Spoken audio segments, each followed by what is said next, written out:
Excuse me, sir, is this the Delta House? Sure. Come on in. They have cold beer and action on the game. I'm shocked to find that gambling is going on in here. It's time for the Degenerates Next Door. Dollar bills, y'all. Oh, baby. I'm excited for this.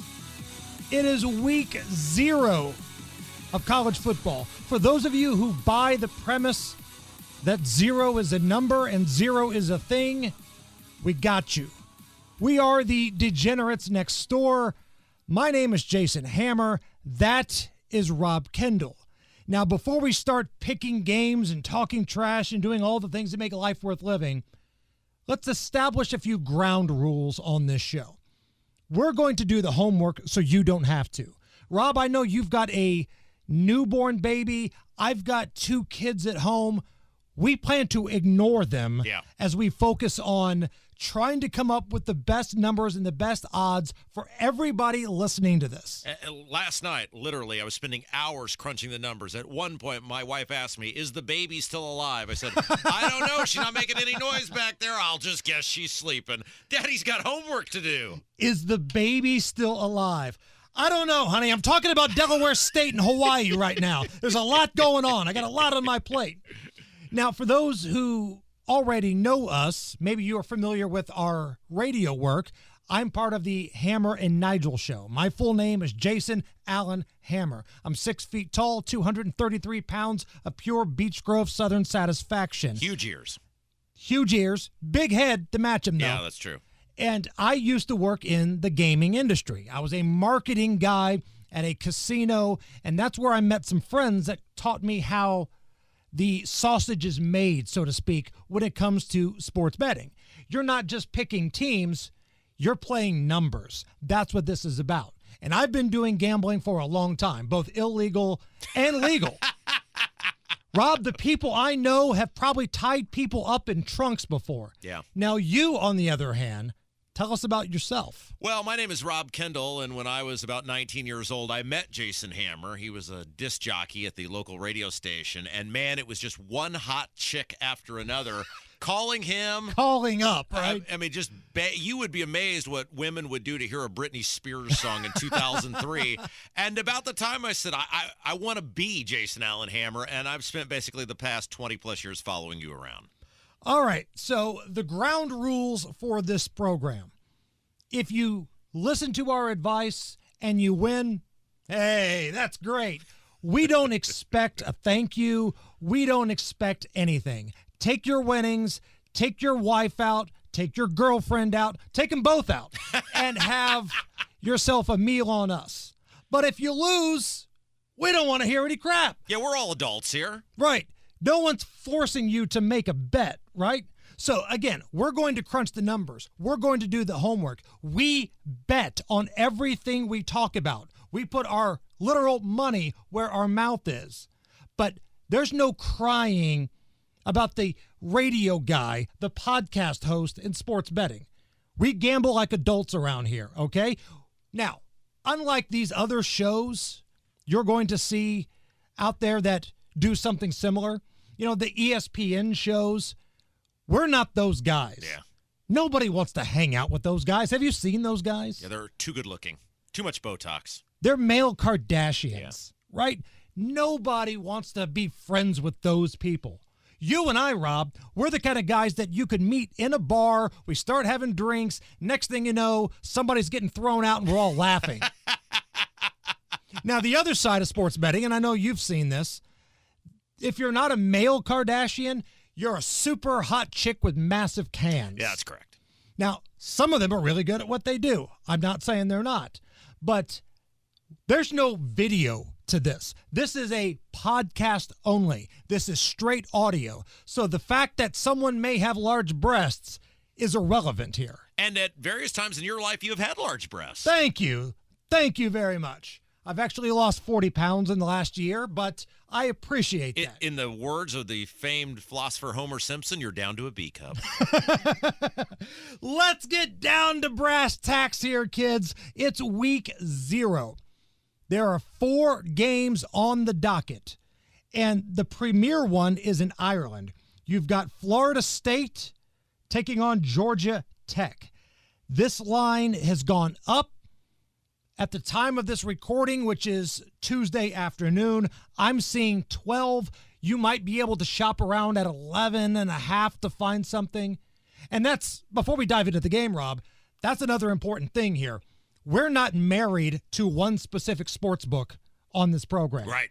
If you have multiple accounts, God bless you, because there's a chance you might find a better number somewhere. And really, that's what this is all about. Yeah, we're like the insurance agent who can shop around. Now, someday we may be married to a sports book, and in that case, we are all in on that sports book, and all the rest of them suck. But right now, yeah, shop it around, baby.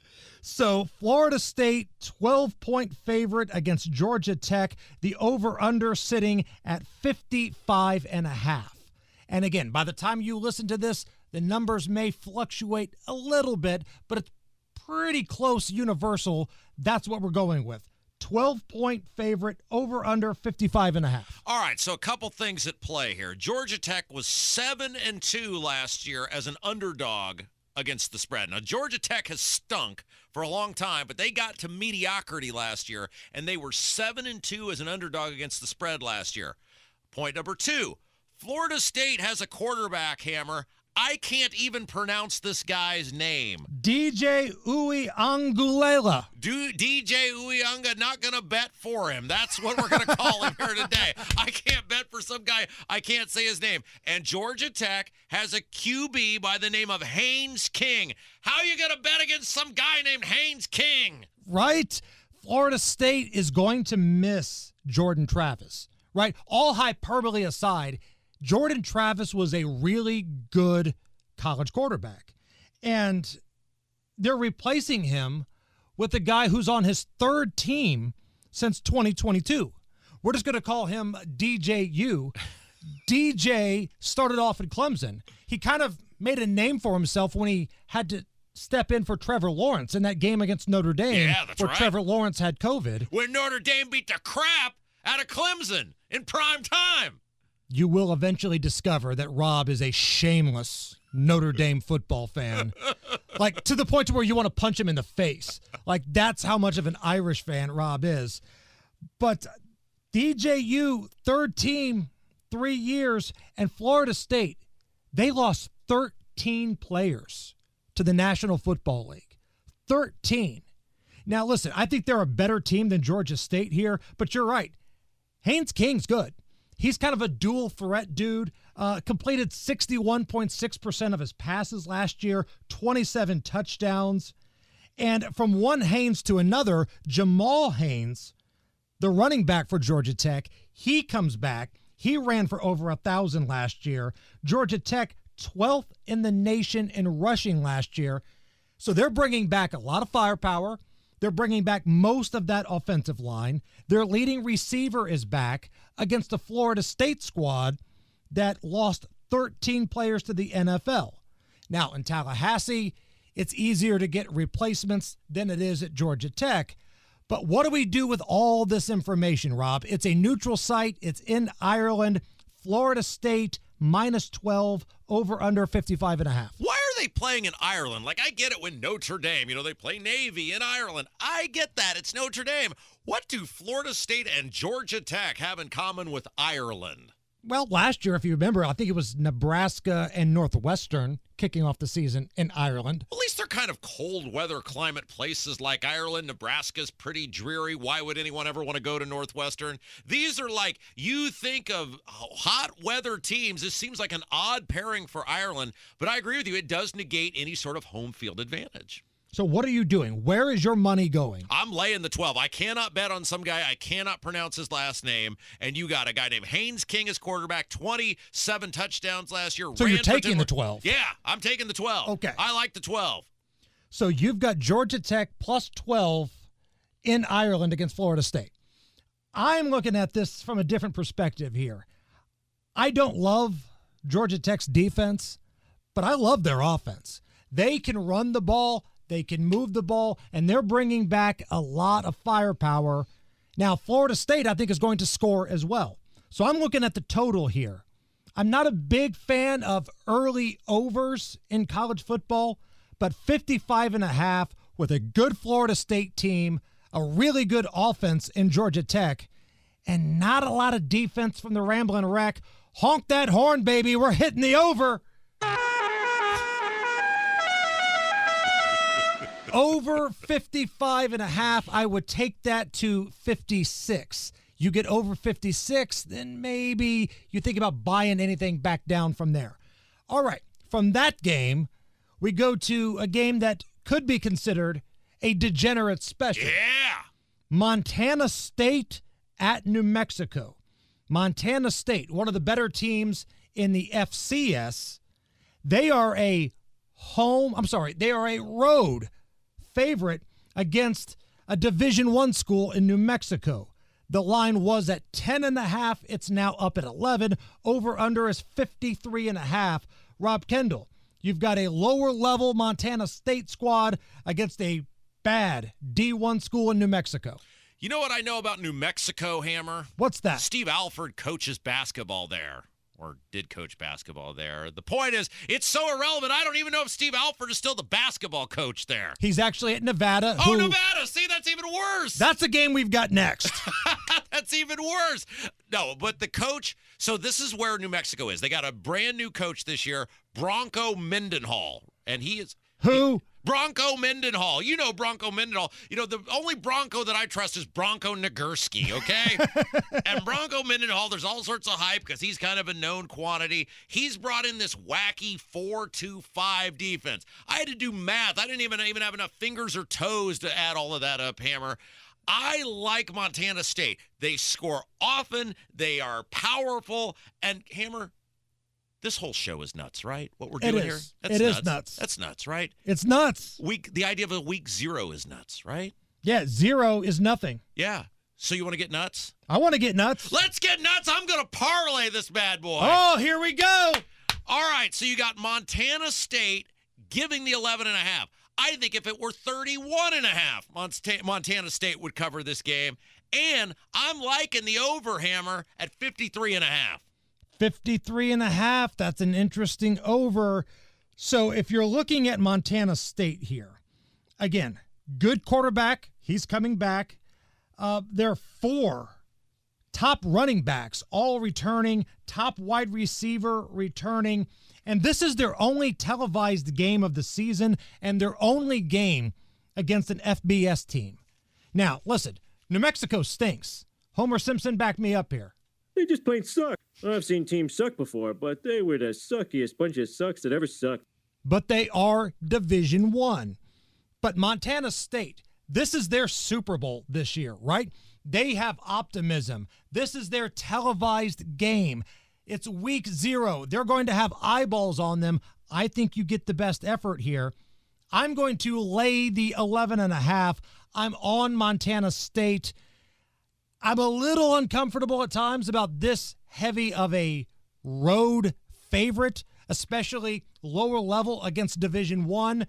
But, man, you just look at these rosters. If you didn't know one of these teams was a lower level and the other one was Division I, you would think Montana State was the Division I team. I'm going to lay the 11.5 here. Now, real quick, one other thing on this. Now, the reason I wanted the over with this is I think New Mexico's got a new quarterback. I believe he came in from Syracuse, who's a pretty good ball slinger. So if you think about, Montana State's going to have to score some points, but I think New Mexico can score some as well. Now, I don't think this game is going to be all that close. 11.5 seems low to me, but I could easily see this being a 35-20 affair, which gets you to that 53.5. Since you're so excited to talk about Nevada, maybe Steve Alford will be in attendance when SMU rolls into town. A very good SMU squad at Nevada.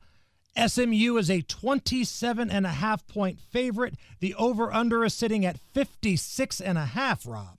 You know what I know about Nevada, Hammer? Steve Alford. Steve Alford is the basketball coach there. Other than that, what else I know? Nevada stinks. And Hammer, you're a little bit older than me, but you're a child of the 80s. I'm a child of the 80s. And as children of the 80s, We need SMU to be good. We need SMU to be razzle-dazzle. We need them to be flashy. And by the way, we need them to cheat. But now we need them to get the death penalty. Legally, we can throw money at kids now. And if anybody knows about throwing money at kids, it's going to be SMU. SMU's actually really good. Nevada really stinks. I know 27.5 is a lot. But part of what I do here is I cheer, I bet sometimes. I know this isn't the best way to do things, but it's week 0. We're getting nuts. Is to go on a little emotion here. I need to see somebody get the crap beat out of them. I'm cheering for SMU to beat the crap out of Nevada. I got news for you, Rob. Eric Dickerson ain't running out of that tunnel. Craig James is not running out of that tunnel. Ron Meyer is not running out of that tunnel. But Nevada stinks. You're absolutely right. And what I like about this SMU squad, not only can they score, but they got a solid defensive front. You're not going to be able to run the ball if you're Nevada on SMU. And defense travels. So I am looking at this as somebody taking the under here because I don't know how much help you're going to get from Nevada. Now, Nevada was awful defensively last year. I think SMU is going to score. They have a very good chance of covering that 27.5. And Nevada, they were 2-10 last year, 2-10 the year before. I just don't think you're going to get much help from Nevada here. So I am looking at the under in this one. SMU, they moved to the ACC this year. If they get a lead, starters are going to get benched. They've got bigger fish to fry. SMU could make some noise. And I like the fact that the number has gone up a little bit to 56.5.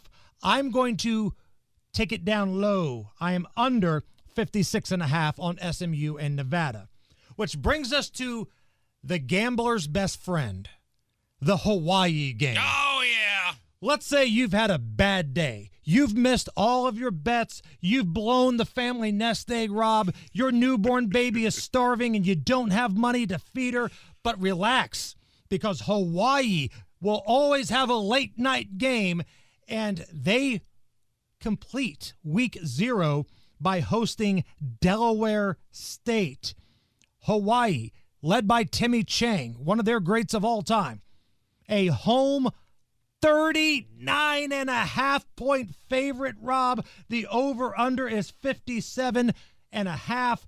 Do you have enough hair on your coconuts to lay damn near 40? Oh, no way. And what's crazy about this, Hammer, is this spread started at 27.5, and it's now climbed all the way to 39.5. That means in a week or whatever it's been, we have now seen a 12-point add to this spread in the direction of Hawaii. And Hawaii isn't even all that good. Remember they had that guy 15 years ago who was that they thought could win the Heisman and threw for 9 gajillion yards, and I forget what his name was. Obviously, he didn't win, nor did he throw for 9 gajillion yards. But they don't have that. Their quarterback, Colt Brennan. I will not stand here and listen to Colt Brennan slander. The late great Colt Brennan, That's by the way. right. Yes, he did pass away very young. But their quarterback they have now gets sacked a ton. Look, Delaware State stinks. They might be the worst team in college football. Probably not. But even if they are, Hawaii ain't that good. And here's what you need. You and I talk about this all the time on these massive spreads. I only need one thing to go my way here. It could be a muffed punt. It could be a fumble deep in their own territory. It could be an interception run back for a touchdown. If I get any of those things to go my way in this game, an accidental act of scoring for Delaware State, I'm going to win this bet. I am taking Delaware State getting the 39.5. Now, Hawaii has UCLA lined up for week 1. So if Hawaii gets a big lead, just like the SMU game, you could see starters coming out in droves, and that would mean that Delaware State, in theory, could keep their starters in there almost as a reward for sticking around the program to try to get that last-minute backdoor garbage touchdown. Yeah. Now, that does scare me a little bit because I'm picking a total here, but if you look at the last 2 games against Division I teams, FBS teams, Delaware State has lost by a combined score of 95-6. And that was on the mainland. Now you're factoring in a 10-hour flight, a 6-hour time change. I don't think you're getting much from Delaware State. It's the same rationale that I have for this Nevada SMU game. In order to hit the over in this, you're going to need help from Delaware State. I don't think you're going to get it. So we are going to look at this number of 57.5, and much like the rent being too damn high, Too damn high. that total is too damn high. Too damn high. We are going under 57.5, Delaware State at Hawaii. All right, take a little time out. When we come back, we're going to talk about season win totals. Indiana. We're going to talk about Purdue. We're going to talk about Rob's beloved Notre Dame Fighting Irish. Don't go anywhere. Degenerates Next Door. We're coming right back.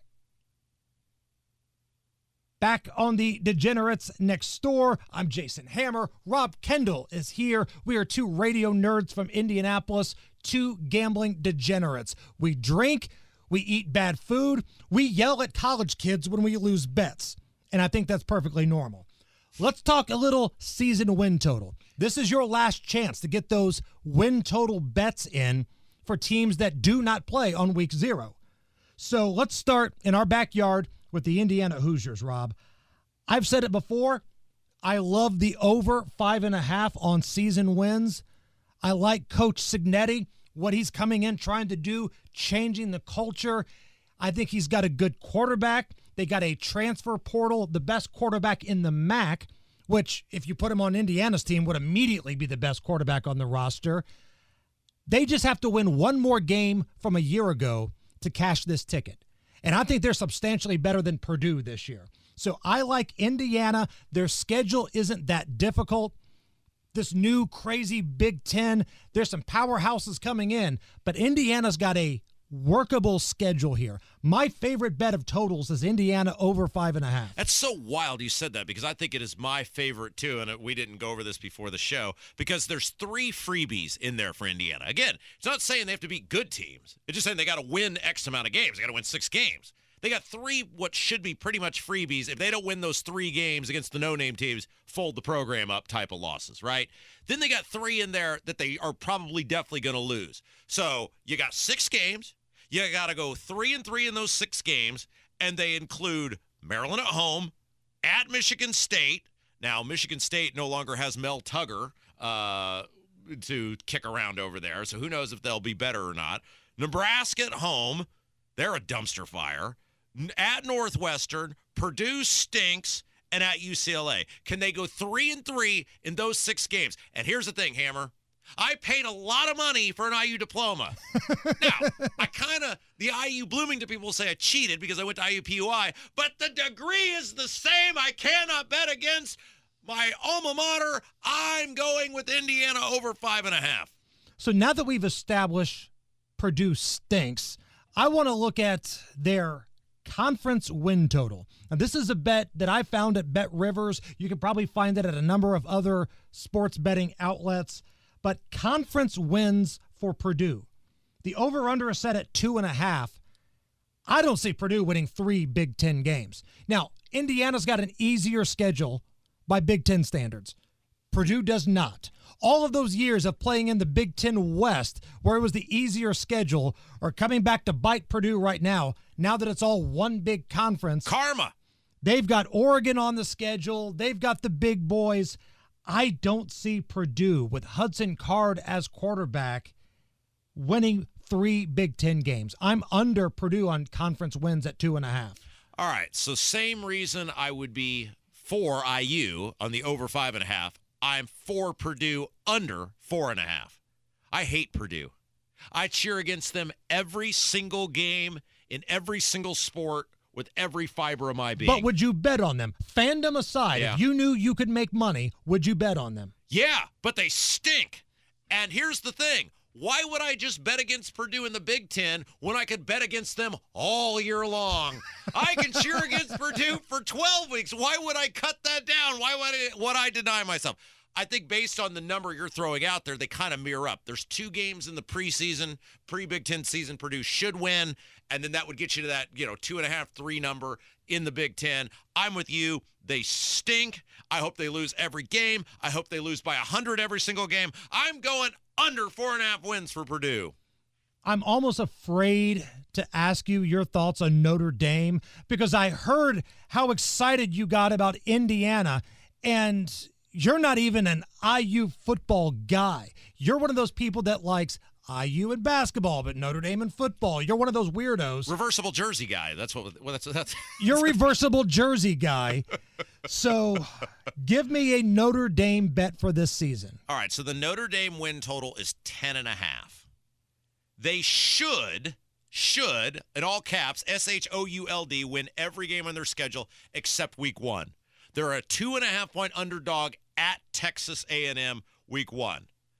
However, every single year there's some game for Notre Dame where there's somebody they should beat by 20, and they end up losing and ruining the weekend for me. Their coach stinks. He's totally awful. You don't like the coach. Yeah. Because a lot of people dig what Marcus is doing. Oh, you dig losing easily winnable games? You dig underperforming in big moments? You dig never being remotely competitive for a national championship? Oh, that sort of seems like the sort of thing that a lot of people in the, shall we say, rather liberal sports media might be digging. But you know what I dig? I dig money, Hammer. I dig money. I dig money way more than I dig loving Notre Dame. And here's the thing.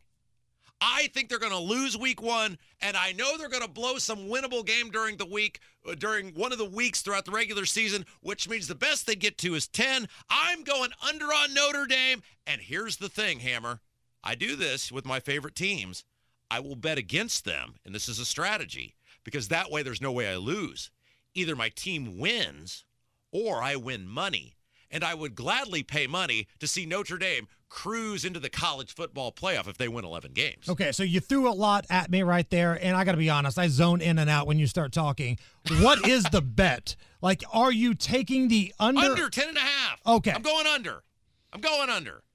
What do you think about the quarterback play of your beloved Irish? Because that's where my bet is here. You've got Riley Leonard. Again, Notre Dame dipping into the transfer portal to try to find their trigger man. I'm looking at a prop bet on interceptions. Over under is set at 6.5. Now, I think Riley Leonard will be a good quarterback. He's not going to be great, but I think he's going to be a good college quarterback. But that number is way too low for me. Smokey from Friday, your thoughts? Wait a minute. What's this? This ain't enough. That's not enough. A good quarterback in college football, if he takes pretty much every snap, which we expect Riley Leonard to do, 7 picks is not bad. You just need a few tip balls, a Hail Mary or 2 at the end of a half, a bad stretch of play, your toes are tapping. We're acting like Riley Leonard here all of a sudden is the second coming of Tim Tebow. Let's pump the brakes here just a little bit.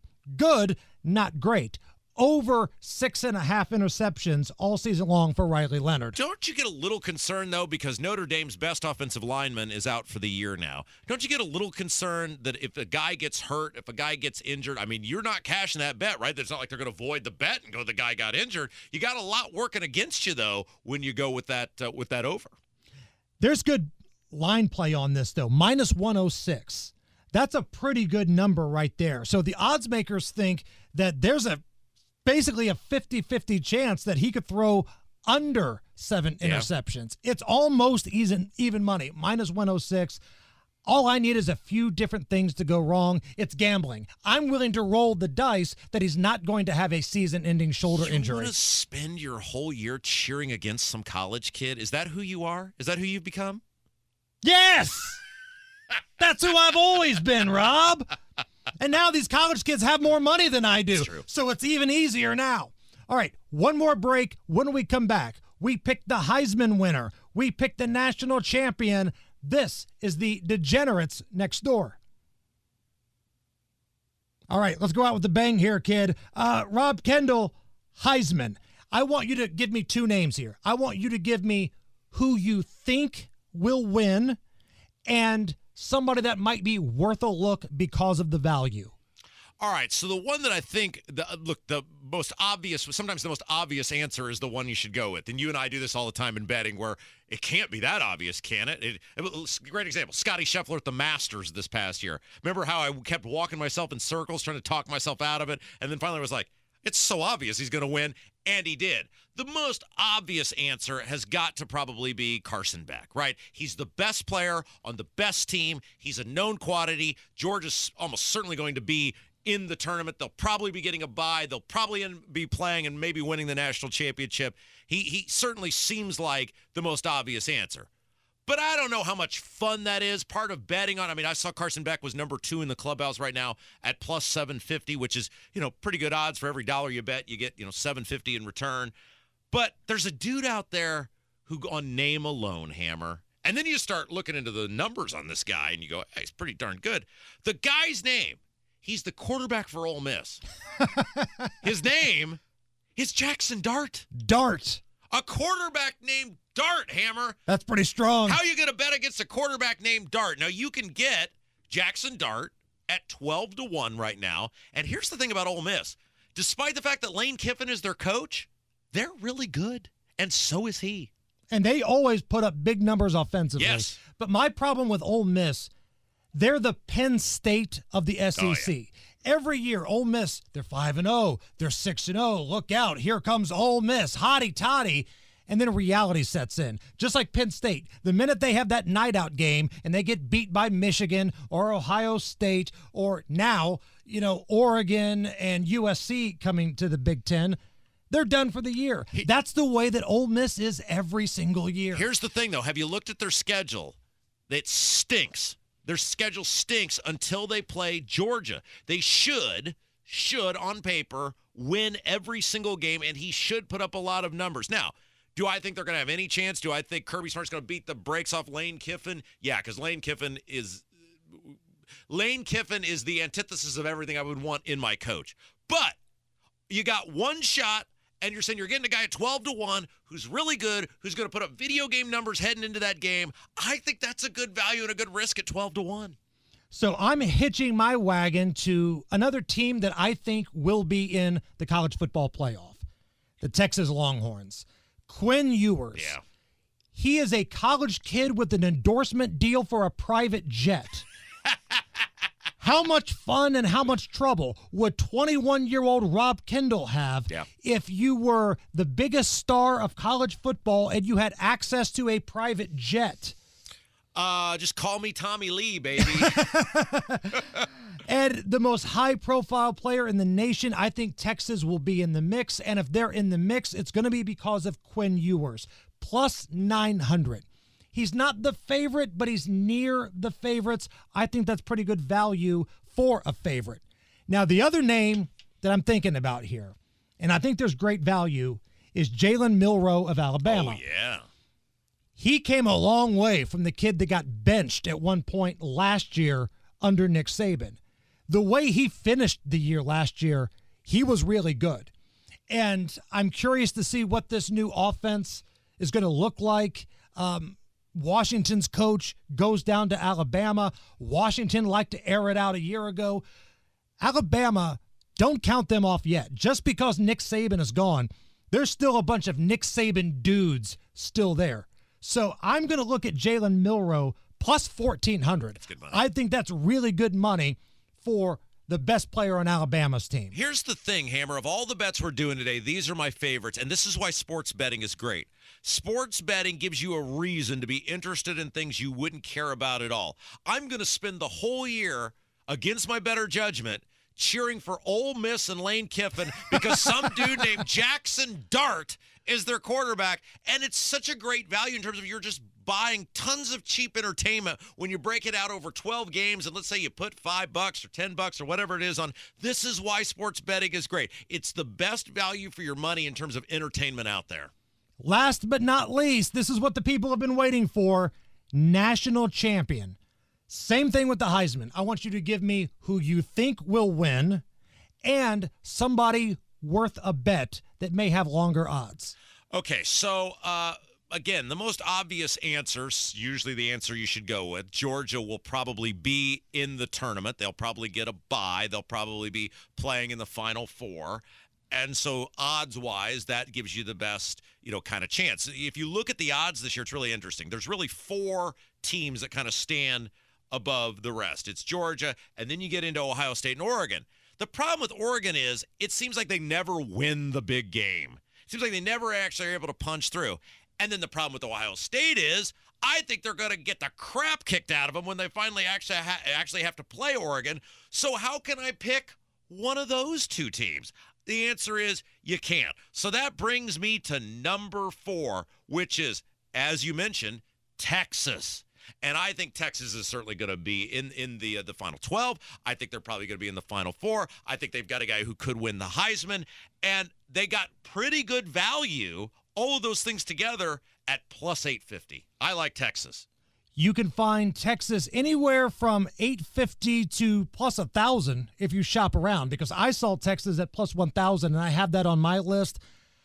But I'm on Ohio State, though, because I think Ohio State is better than Oregon. I think Ohio State is more physical than Oregon. I think Ohio State bringing back that offensive line, probably the number 1 tackle in college football playing at Ohio State. I just think they're too big. They're too strong. And again, playing the end game here, you are looking for teams that you think will be there at the end to give you a puncher's chance to cash this ticket. I see Ohio State. The number's not great. It's just plus 350. It's a lot of risk, isn't it? It's a lot of risk for not a lot of reward. But that's why I'm also looking at Texas as well. Yeah. So those are our picks, all right? So hit us up on Twitter, on X, whatever you want to call it, the Degenerates Next Door. Just look for us. You'll find it. And you can also check out Rob Kendall on the Kendall and Casey Show on 93 WIBC. I am on the Hammer and Nigel Show, 93 WIBC. For Rob Kendall, I'm Jason Hammer. We will be back next week for more college football, a full slate of Week 1 games. We are the Degenerates Next Door.